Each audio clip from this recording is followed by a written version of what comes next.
Alright, my vacation's finally coming to an end. I need to go back to school. It sucks, but hey, I got a life. I'm still a teenager.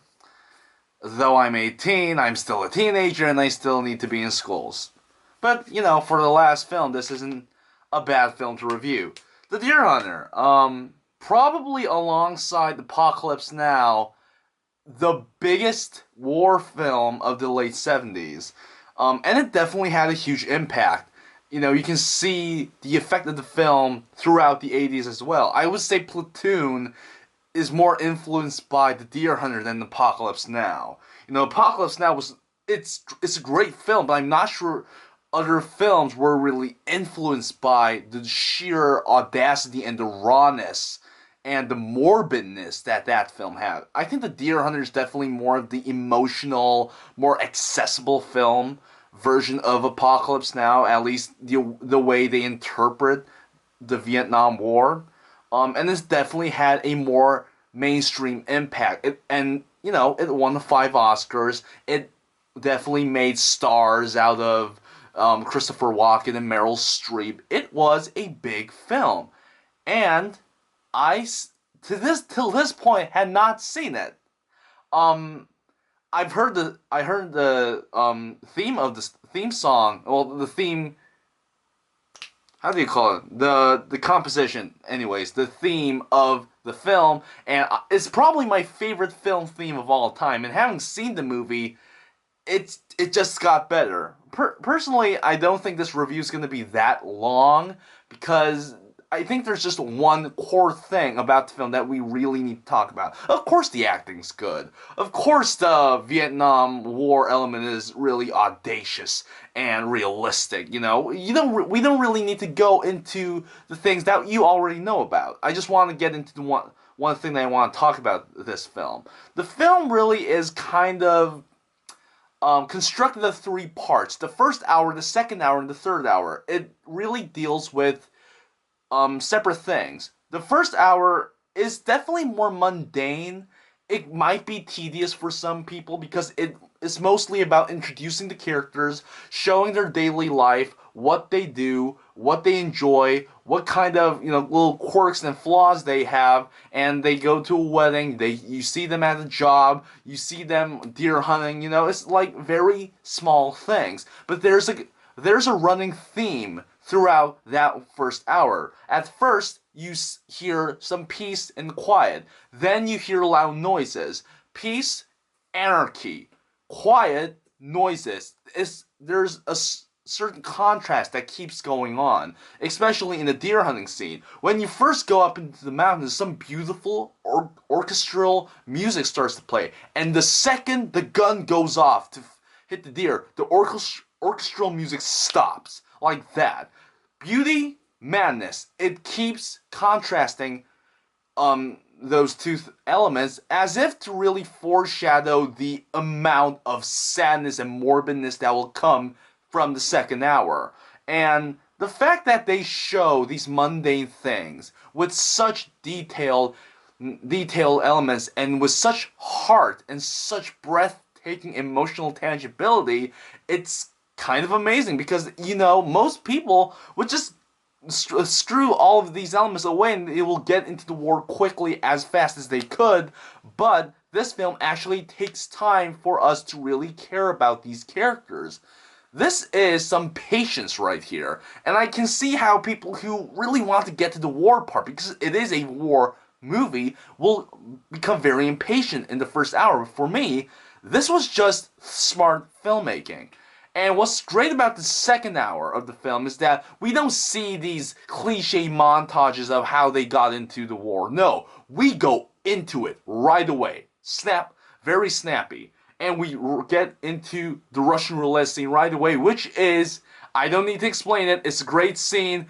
Anger and humor keep mixing up in this blurry little middle ground that's really strange and you don't know really how to interpret it, but it's definitely thrilling throughout the way. Robert De Niro gives a great performance. Christopher Walken gives a great performance. It's absolutely mind-bendingly, it's a breathtaking scene. It's one of the best scenes in cinema.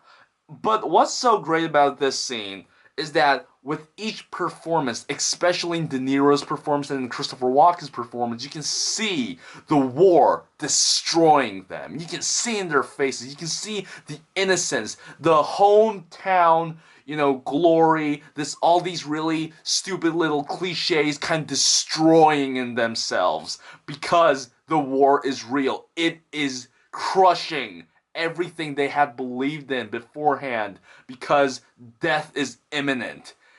It's so amazing to see these two performances really showing the pain of war. Like, just watching the Russian roulette scene, the reason that scene is great is not because it's thrilling. Of course it's thrilling.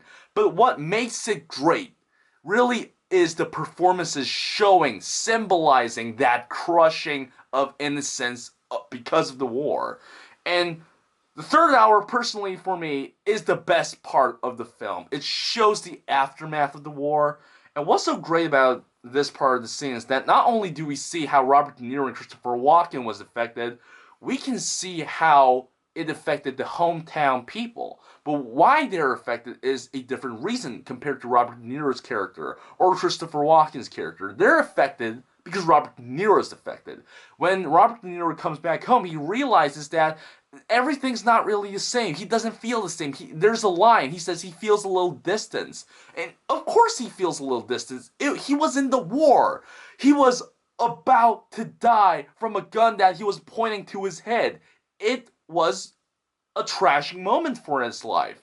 And when he comes back, everything, he can't just go back to being normal. You can see how the war affected him. And because he can't get into the normal groove, and because all the other people want him to come in, get back into the normal routine, but because he can't get into it, they feel strange as well. They don't know what to do with it. And especially with Meryl Streep's character, you can see how she's confused and how she is having a hard time dealing with this whole situation. And I think that's why Meryl Streep's performance is also great as well.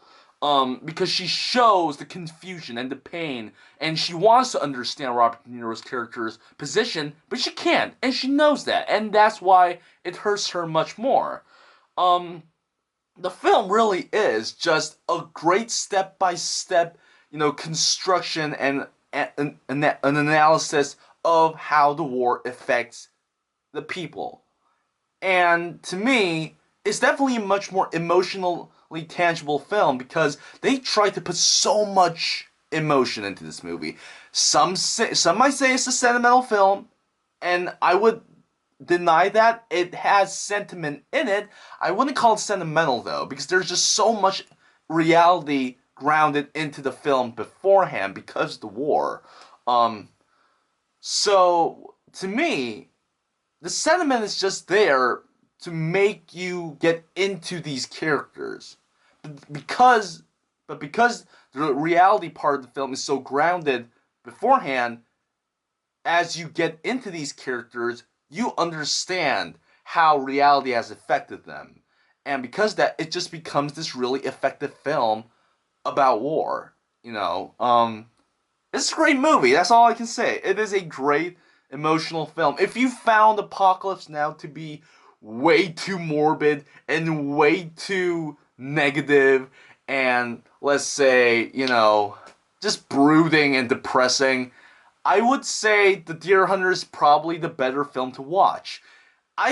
Personally, I find Apocalypse Now more fascinating, but The Deer Hunter is definitely a more uplifting, because at the end of the film they sing God Bless America, but it's not in this really overly patriotic way. It's more, they sing it because they want to feel some bond, because the war has affected them and they're confused. But by singing the anthem, by saying God Bless America, they feel the old bond again. And that's really heartfelt, at least for me. It's a masterpiece. It is a masterpiece. How can I not say? Just because I gave Persona a masterpiece doesn't mean I'm gonna give another masterpiece in a row. When I see a masterpiece, I know it is a masterpiece. It is a masterpiece. Yeah. Go watch it. God damn it. The Deer Hunter, masterpiece. Bye.